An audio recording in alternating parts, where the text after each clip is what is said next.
Hello, everybody. Thank you so much for joining us for the Let Me Introduce You podcast. This is episode 7, if you can believe it. And today we are asking the question, what is a plyometric? Is that what we're doing? That's what we're doing. Okay. It's 7 going to episodes. 7 episodes. Can you believe that? I'm waiting to do that thing where they go, we've done 1,000 episodes. Well, at the rate we're going, we're going to be able to, which is nuts. I want that celebration. And, yeah. um, Ooh. plyometrics. And I thought we should first discuss what the word actually means. Has Greek roots. Yeah. And it comes from the word plethion, which means to increase or augment. Yeah. And metric, which means to measure. Yeah. So what does that mean to you? It doesn't mean anything to me. I mean, but it's part of the whole thing, you know. What am I increasing? What am I measuring? Right. You know, measurable increase. You know, you go measurable increase in what? So, and I think that's everybody's issue is it's never been fully explained, like what, you know, this word, you know, measurable increase, to increase and measure, you know, what does it mean? Yes. Which then kind of led, well, you're the one that actually first brought this to my attention. Where did the word actually come from? Right. And it came from the track and field coach at Purdue. His name is Fred Wilt. I was about to get the name wrong. And he originally coined it in Fred Wilt. He originally coined it in 1975, and it was used for decades in Russian and Eastern European track and field athletes. What was used for decades, and that would be these plyometric techniques. Right. Well, you look at his story, you go back and you look at, you know, his story of he said that you know, we were doing static stretching, so he was against static stretching, basically. And so he said these guys doing something more dynamic, basically. You know, so he thought because of their great performance, it had to do with this dynamic ballistic type thing they were doing. You know, but when you go back and look at the results of the Olympics, you can't find what he was talking about. You know, I mean, you go back to his day, 1948, 1952. You can go back to, you know, 60, 68. You know, 64. You know, 80. I think we boycotted 80. They boycotted in 84. You know, I mean, you can look at, you know, you go, what were they supposed to be dominating in? You know, and then at the same time, remember back in those days too, we had state sponsored steroid programs. So once again, you know, what exactly was he referring to when he said they were doing better? You know, they were doing so much better. You know, you go, what are you talking about, dude? So that's part of it. And then you had another guy, Yeti. He's pretty fun. Definitely Yeti. He's pretty famous too. He went over and studied, brought it back, and all this other kind of stuff. But once again, you know, what are you studying? Because Americans are dominating. Right. You know, and part of that to me is, you know, part of that is always, you know, no matter how I look at things, you got, you know, it's weird that there's always a touch of racism and stuff. Because if you look at the Olympics and you look at track and field, you're like, who's dominating? You know, the black athletes. But you don't want to study the black athletes in America. You want to go someplace else to study athletes that are not winning. So they're doing better. Like, how? Because, you know, black athletes supposed to have this gene that, you know, they just got this gene, no big deal. They don't have to work hard or anything like that. So we're not going to study them. We're going to go over and study these other guys that are working hard, that appear to be working. You know, so it's always a touch of that in this athletic business that we have in this fitness world and stuff like that. But if you go back to just this other stuff, you look at, you know, even some of these other countries, if you go back to like 1948, 1952, you saw Sweden's winning a lot, you know, distance races, things like that. Mm-hmm. You saw Norwegian, you know, winning a lot. You saw, Argentina was winning. You had Argentina winning some things. Nobody's mentioning them. So what happened that they wanted to study these guys specifically for this thing here and bring it back and say, this is why, this is the magical pill. Which is, and then what became extrapolated from that is super interesting too, because a plyometric came to mean kind of jumping type movements, right? Right. yeah, jumping type movement, jump exercise, jumping type, yes, you know, and so, and even then, you still can question like, well, let's look at basketball players. They jump all the time. Right. They can't do, there were a few basketball players. They were elite athletes. You had a few that were really elite athletes, but most of them weren't. They were just okay athletes. So at the same time, this jump thing, and these guys are jumping all the time. Once again, and that's why I keep saying we only got so many things we can do with the body in the first place. These guys are jumping. So what's different from this jumping over here and this jumping over here that these guys are doing on this court all the time? So you get into things like that, and it just leads to more questions and more questions, and how this all came about to be what it is today. But yeah, it became jumping stuff. Yes. So with the jumping stuff, one of the things that's frequently mentioned like in the literature is the stretch shortening cycle. Yes. And what is that? What exactly is that? Well, it's supposed to be that, your muscle's supposed to go through this stretching period. And when it goes through the stretching period, it's storing energy. And then it's going to go through the shortening period to release the energy. And so the time that it takes to end the storage portion to the time it takes to begin the release portion is what's supposed to be the big deal. How long does it take to go from I'm storing this to now I'm going to release this? I'm done storing, now I'm going to release it. How long does that take? That's supposed to be the big deal and everything. And it's like anything else. Energy is a weird thing because once again, remember, we can't. It's energy's there, so we can't make energy and we can't destroy energy. Two things we cannot do. We cannot we cannot make it. We cannot we can transfer it from one form to another form. I can take sound energy and make and transfer it to a different type of energy. I can take heat energy and transfer it to a different type of energy. But I'm not making energy. For instance, if I rub my hands to make heat energy, I'm taking mechanical energy to make my hands rub together, and then that's going to transfer it to heat energy. But I didn't make anything. I'm just transferring something from one form to another form. And the faster I do that, that becomes the crux of a lot of things, especially like when it comes to being fast and stuff like that. You talk about, speed of light. Now, how fast is that transfer? Like, how fast is that? So that becomes part of it. What it really is about energy transfer. So I'm going to store it. How fast do I store it? When I stop storing it, how fast can I start releasing it? So how do you maximize that energy transfer? Well, that's the big to who? That's what nobody speaks to. No, nobody speaks to how to maximize this transfer, and not the transfer. Nobody speaks to how to maximize the transition, from one to the other. That's not, because you can do a couple of things where, you talk about, and in literature it speaks on some of these things too, where it talks about how fast is the stretching, the length of the stretching, the intensity of the stretching. So you got these three things, and then from there, when it stops, how fast is the shortening, how fast is the duration, the intensity of the shortening, so I got these things to juggle from both sides and everything like that.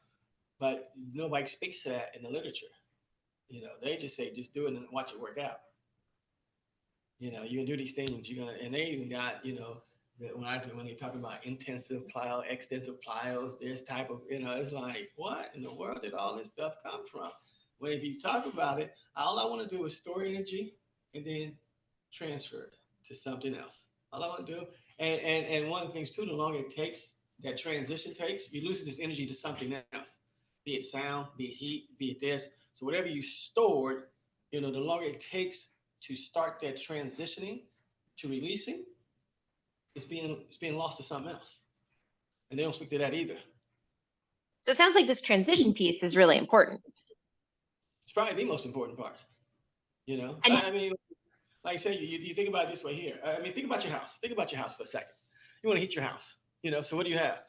You got this let's go gas. So you got this gas that you need to do something with.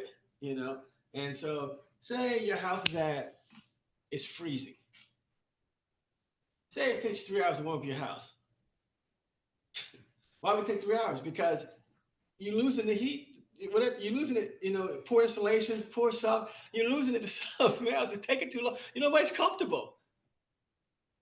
And at the same time, I mean, just think, we all want instant heat. Like, who wants instant hot water? Everybody wants instant hot water. You don't have instant hot water. You gotta wait. But how much happy would you be if you were like, whoo, step in the shower, right temperature, ready to go? So that is the whole thing. That how long is it going to take to do this? To go from this to that? How long does it take? When does it start? Nobody wants their water heater to take 5 hours to start warming up water. It's true. It's true. If you try to make tea, how long you want to wait before nobody. I want this thing to start.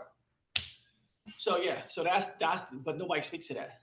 They don't really speak to anything. If you look at the literature, look at the training programs out there, all people doing is jumping around. They're just jumping around. They say, this is a plyometric. I'm jumping around. I'm gonna get better. Okay. So even with that, so like for instance, if we take this in the context of, let me introduce you. The plyometric starts okay. So we're assuming that the plyometric is a jumping action. It starts with the landing on the ground, right? The collision. Yes. And during the collision, there are things that lengthen. Yes. And if the things that are lengthening in such a way that it's maximized, so that the collision's long enough so that you can actually get a good lengthening situation, right? Right. And then you have a short, ideally, transition. Right. Which is when your foot is presumably moving from like a class 1 to class 1 to a class 2 lever. If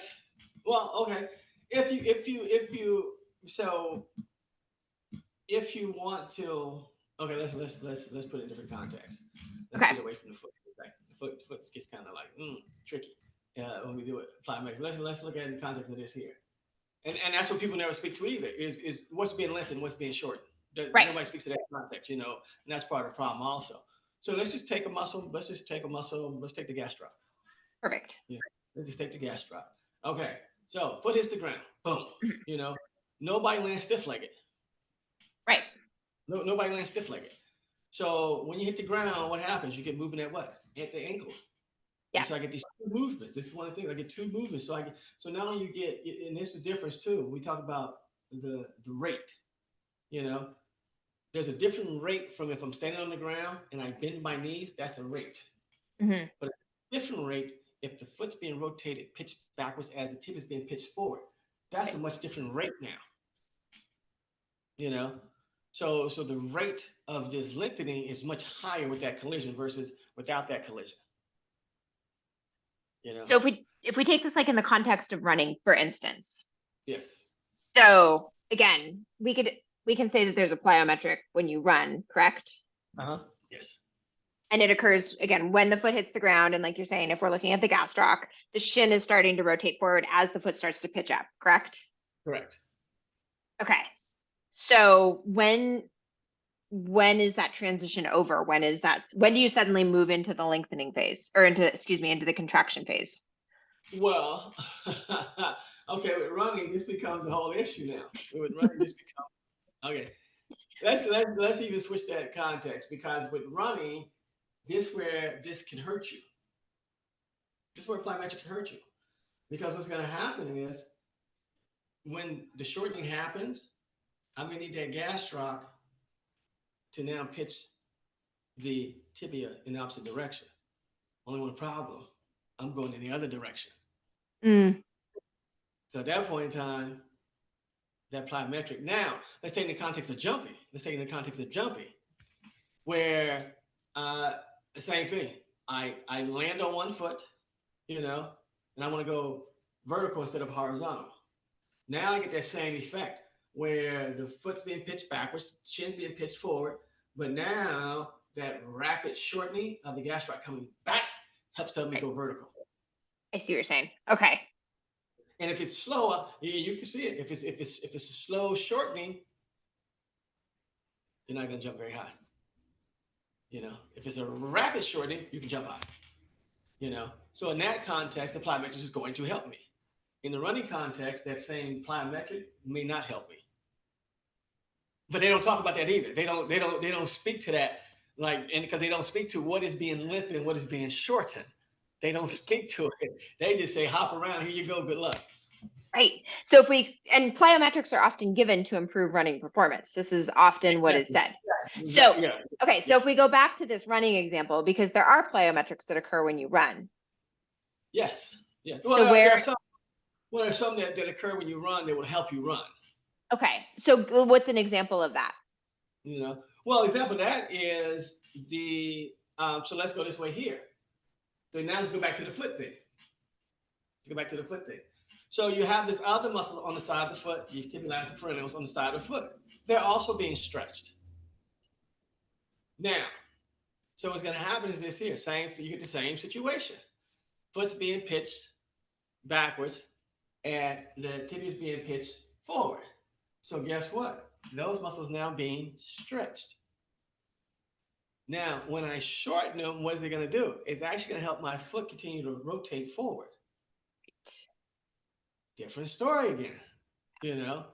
But now, if I do that one, guess what didn't happen? The gastroc didn't happen. See what I'm saying?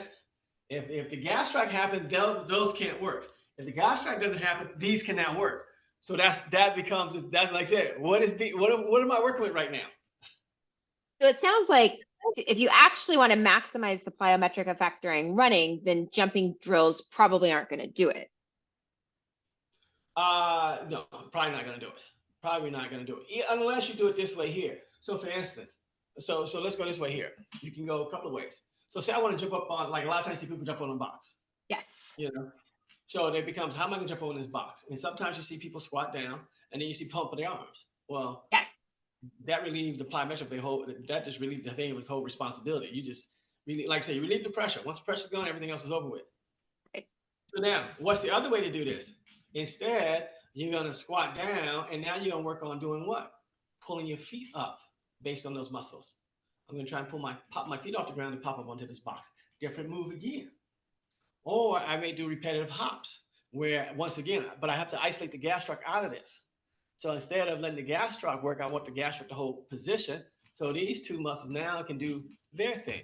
So it just depends. Yeah, you can do some things, but you have to understand, once again, what am I lengthening to shorten? That makes sense. And any movement where you move with a degree of quickness or a degree of fast is going to have a plyometric element to it, isn't it? It should, yes. It's one of the fastest way to move, yes. So let's look at something. This is a little bit kind of an unusual example, but let's look at like playing the violin. Okay.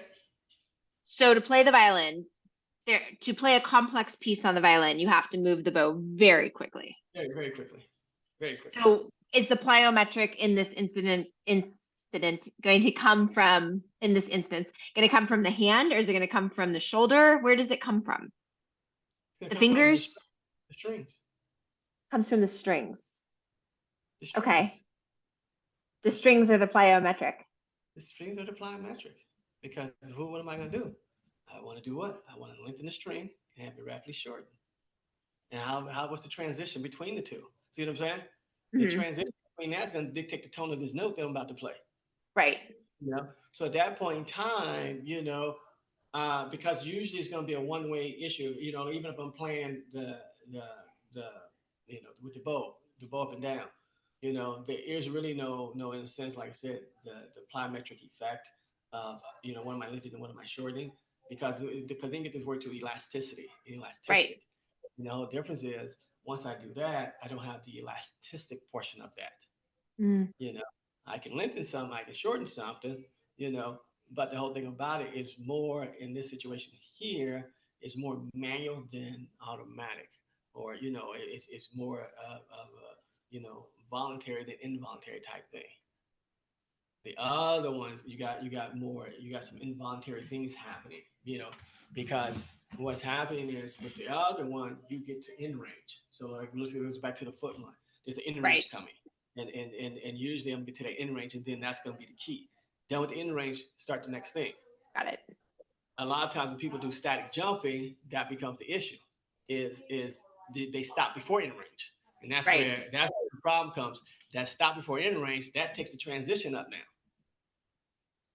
So now when I'm playing the violin, what happens? I got to get these. So and this is part of my body now. Think about it, it's still a part of your body. Right. So as I'm bing bing bing bing bing, and why they think they have the strings at a certain tightness and things like that, because that's really the plan. But because the whole thing about it is you're not elastic, so you got this good range to go through. So it takes too long to transition. You know, if I pull my elbow this way, I have to stop it, push the transition now. So what has to happen? Now let's go this way here. Let's switch to a complex subject. Rotations. We're not even talking rotations yet. So now, if I rotate something, guess what? I can get my effect again. Got it. So if I have my fingers, instead of rotating one way, I rotate it the other way, I'll get my effect again because I get in range that way. So let's do one more example that's kind of in between these things. This is interesting, right? So like, Yeah. let's take a baseball pitcher. Yes. And I'm specifically picking baseball rather than softball because of the overhead action. So again, there's a very obvious plyometric that happens, right? As your arm gets to end range, as the ball is about to snap forward, right? Right. But then, is there another plyometric that happens as you release the ball? Not really. I mean, the whole thing about it is that once again is a speed issue. So what happens is what your arm's getting pitched back. Your arm's going to be pitched backwards. Right. As your body pitches forward. And then what happens? All of a sudden, it's lickety split. What's happening? The arm's being pitched forward. There's a very short transition between those two things. Very, and you got to remember, now let's talk about those three things. Let's talk about the duration. It's a good duration. The magnitude is intense. The speed of it is like, yo, and then it comes back the other way, with those three things, but nobody that throws a baseball fast takes a long time to transition from one to the other. They just don't, and so you get that there. But now, what's going to happen is once you release the ball, you're going to release the ball. And once you release the ball, that's it. Because at that point in time, the shortening is over. Got it. So the shortening is done. The lengthening is done. The shortening is over. Release the ball. But and what we wanted what? The energy to be put into that ball. So when we try, so once that happens, it's done. Sometimes people try to put that, where the fingers are putting that final, but that's a different, that can be a different thing too. Where if the fingers get stretched, then the fingers will put the final touch on it. Yes. So that's the other part. The finger gets stretched, and then they put their final touch on it. That'd be the final plyometric. Yes.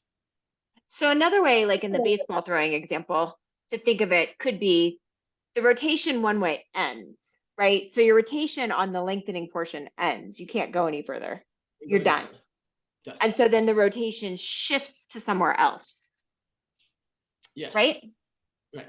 Which is the in the SSD example, it's the contraction portion. Yes. But what makes that, but once again, see, we talk about these, that's more involuntary than voluntary. Right. It's one of those things where, and that's that borderline, between, how much is it involuntary versus how much is voluntary, and so you get a lot of things happening up the chain where, what causes this reversal in a sense? What's going to cause this reversal? One thing that's causing reversal is I got another collision. Right. I got a collision to stop the body from moving forward. I got this other thing that stopped the body, so I got these other things going on that stop the body from moving forward. When it stops moving forward, so that becomes it, is that you have these things, but that's more involuntary than voluntary. And there's some voluntariness, for instance, I did a demo the other day on Instagram, and I said, identify the plyo, and the first one was, I jumped up on top of this 18-inch platform and jumped down, and then I stepped down. The next time I jumped up, as soon as I hit, I jumped right back down. And people don't identify. That was it. Just boom. It was that fast. I was up there, back down. Were the other ones plyos? Yes, but those were more voluntary where I had to physically, do something. Coming back down, it was like boom, boom. It was done by itself. So, and I think that's what people are missing out on is you have these voluntary and involuntary. The closer you get to the involuntary ones, is the better. That's when things really get good. And by involuntary, you mean it's more like you're almost acting on like a reflex, correct? Yes. Like with the More. stretch reflex, essentially. Yeah. Yeah. Yes. Yeah. More reflex. Yes. Which, Yeah. when we look at something like modalities where you spend maybe a lot of time lengthening and you hang out there, that's going to dull that whole system, won't it? Right. In a It's way? gonna, yeah, because once again, we talk because you, or if you increase your range, or if you increase Yeah. something, because you got to do with these three things. What is the duration of the stretch? What is the intensity of the stretch? How fast? How fast is this thing happening? You know. So if you get to the point where you increase your range and you can't increase the speed that you can go through the range at, then you have another issue to deal with. Because then, like I said, end range, you just increase your end range. So I got to get to end range before I can start this other thing. It's taking me longer to get there, but the speed that I'm getting there at is slower now. And then when I come out of this thing, because I'm not as elastic, so that's where the word elastic comes in, because I don't return back to their previous shape immediately. So now my transition from the end of this to the start of this just changed too. But that's what I said. That's where you get into more voluntary things where I got to do more to make this happen. We see that when people actually what I call muscle plyometrics. I'm going to muscle my way through this because I'm not getting that slight involuntary reaction. Yeah. That makes sense. Okay. This was good. I feel like there's a lot there people can kind of chew on. I crack up because I get to watch your face and watch your watch your wheels spin as you're going through this process. Yeah, because this is not scripted.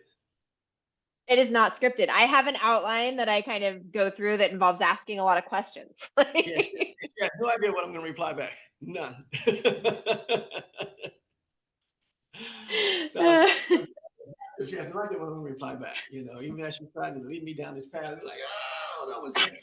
You know, but that's cool. I mean, because then it's more raw and authentic as far as information that's coming out. Versus we're not saying what we think people want to hear. Right. So that becomes a fun part. But yeah, so that's the biggest thing. But like I said, if you go back to this whole thing of how does this all come about? What does it help? How can it help me? And you see a lot of people saying they're doing jump training, whatever, and the intensity is way lower than what the event they're going to be doing. So once again, input output. And we keep talking about that. The input is lower than the input that you are going to be using in your event. How's that helping you? How is that helping you? That the input, because the input is low, the output is going to be low. Right. But when I go do my event, I get this higher input to get this higher output. So, and I don't think people think about that either. They just, you see people doing things and you go, huh. But I think the problem too is this here. When you look in some of the literature and it talks about how force or power is the issue. And really speed is the issue. The speed of these things happening, the speed of this transfer, how fast is it happening becomes an issue versus, power or force, or creating more force, or creating more power, you know. But in a sense, it's how faster can it help me move, you know. Which, which kind of goes back to like the very beginning when we were talking about the meaning of the word plyometric. The word plyometric isn't actually a good choice of words for what's happening, is it? No, which is why like for me it's like as I been looking back some things and posting on Instagram, looking back some other stuff. It's one of the words like pronation. I'm about to be done with it. Yeah. There has to be. I'd rather go through. I'd rather think the whole SSC. That I'm going to lengthen something or stretch something to shorten something. And I can pinpoint exactly what am I trying. Well, this is the one I'm trying to lengthen to shorten versus this global thing of I'm just going to jump and it's going to work, even though I have no idea what I'm lengthening to shorten. Right. So, but I think that's part of the whole thing is, when we go through this process, somebody came back with something and they said this, but if we start back to how is it supposed to be better? How is this supposed to be better than the people These guys are not better than these guys. These guys are Right. better, you know. So that becomes part of it. But at the same time, you go, okay, and it became this thing of just jumping now, or people adding in things. I don't understand this part. So now we have a ground contact time thing on it where, plyometric, you have to have a ground contact time less than this, Right. but nobody's measuring it. Nobody's measuring it. So how do you know if the ground contact time is less than this? And even still, in a sense, that ground contact time doesn't add up, because you're talking about like an elite sprinter. Elite sprinter ground contact time is 0.08. What plyometric you got where you do 0.08? Which one you got? Which one you got that you're gonna do point? I mean, elite sprinter, I want to do point. I want to get. How do I get down to 0.07? Because this here is 0.2. You said 0.25 or less. So I'm working at 0.20, but I need 0.08. How does that help me? Right. How does that help anybody? So they add in things that once again don't make sense. When the crux of it is the SSC portion. Right. So it should really just be called that, SSC. Let's be done with it. So it really should be, instead of being called a plyometric, I'm training the SSC. And then you can also put, then you can put the other stuff on it about, do I want this to be a high intensity stretch? Do I want it to be a short duration stretch? Do I want it to be a great range? What do I want from this? And we can target this now to match up to whatever you're trying to do. Also, it goes to another thing, like you were saying earlier, I know what you were saying with the violin. I get it. And we're going to bring that back now. I'm going to bring it back. Does it only have to be jumping? No. You can have plyometrics with other movement patterns. Don't involve jumping. Don't involve. So yes, you can, but they don't, because if we just go SSC, other things go through this SSC thing. For instance, if I curl my arm up and drop it really fast, the bicep just went through it. Right. My arm curled up really fast, just went through it. Or we see things in volleyball where the person's jumping to spike a ball, and what do we see? We see a rapid lengthening of the quad muscles as the heels kick up to the person's butt, and then we see a rapid shortening of the quad as they spike the ball. Yeah. So see, when again we get outside these things, besides it's not for jumping, it's about moving fast. So if we focus on the moving fast portion and go, I'm doing SSC because I want to move faster, and this is how I can train to move faster. Now it's a different ballgame. See, I understood what you were trying to do. I got it. You did that well. You did that nice little weave around well. Okay. That's how we work together. That's what.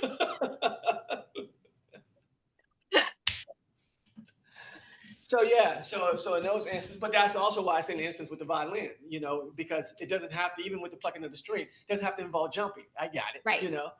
And so a lot of times people think it's just jump. No, if we just worry about the SSC portion and going faster portion, because that's what we want to do. I want to go faster, and you need to start. What do I want to move faster?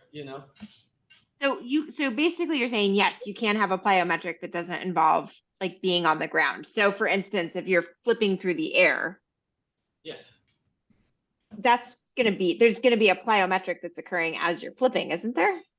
Yeah, you could lengthen short, lengthen short, and lengthen short. Yes. You have to be just, jumping. Yeah. But at that time, once again, but once again, the people that classify plyometric as a jumping type event, then we can't call that a plyometric. So, but we can call it SSC because that's all we're dealing with. I want to, stretch something out to short something, and I want the short transition in between the two. So we can call it SSC training all day long. It fits. I like this. This makes way more sense than the word plyometric. Way more sense. Way more sense than jump training. Way more sense than, because like I said, NBA players were already jumping, but nobody they were already jumping. Gymnasts already jump. Yeah. Yeah. So and you can tell, like I said, even with the mats that they land on, you can tell, like when they do press handstands off of something, you can see the short. It's very fast. That's a plyometric. When they block into something, you can see the small portion of the arms and a quick straightening. It's there. Yeah. And then as they continue what they was doing, it's there and everything. So you see it in a lot of places if you call it SSC versus plyometric. Okay. So basically, everyone listening, what we have established is maybe the word plyometric isn't the best choice. Maybe if we reframe it and look at it for what that was originally designed to mean, I think it's just SSD training. Yeah, SSC, call it done. And it's about speed, not about power, not about strength, not about force. It becomes about speed. Okay. And a lot of movements already have natural plyometrics built into them. And that becomes a thing. So how do I advance this natural thing? Like say when I'm running, I already got this natural plyometric moved in, Right. How do I advance that? What can I do to advance this natural movement pattern already? Definitely the input better be higher or close to what you're doing already rather than less. Okay. Well, thank you. That was, again, very informative. I've got lots to chew on. Hopefully people listening also have lots to chew on. And you'd think because I write the books, I would actually have this all worked out, but now I always learn something new. So it's like... Listeners, give them something to chew on, Yes. I'm pretty sure, but once again, people will, push back because they invest a lot of money in that word plyometric and, and you see it all the time. Like that's like when people say I'm doing tour races to get better at running. The input is way less. Right. You're talking about having, 10 times your body weight. You're doing like 1 time your body weight. Input doesn't matter. And that's one of the themes that's the biggest theme of the book, input and output. That's the biggest theme of the book. Yes. Chapter 1. And if any of you listening are interested in seeing either of us do our thing in person, along with 3 other people, we have an event coming up, right? We have 2 events coming up. We have 2 events coming up, but only one is open for registration. So we should only talk about one. It's the Biomechanics Movement. It's the Biomechanics Movement Summit in Las Vegas, January 12th and 13th, I think. January 12th and 13th at Mandalay Bay. Yes. There we go, at Mandalay Bay. And you can see it in person or you can see it remote. And you also get NASA, NCSCA, NSCA. Yes. CEUs. That is correct. However you want to put it. Yeah. Perfect. So, a good event. Yes. So that's happening. After that, we have another event coming up in Amsterdam. So I'm just being hard-headed now. I'm just gonna plug the other one too, people. If you're over in Europe or someplace like that, we're coming to Amsterdam after Las Vegas. That's right. Here we go. Even though it's not open for registration, it's gonna be in April. Mark your calendars for April. We have another one coming up. Yes. So that is that. All right. Well, thank you, Adarian, and we will be back next week with topic as yet to be decided. If anyone has any comments or questions, feel free to hit us up. We are open and love to chat about this type of stuff, obviously. So, all right. Yeah, have fun. Talk soon.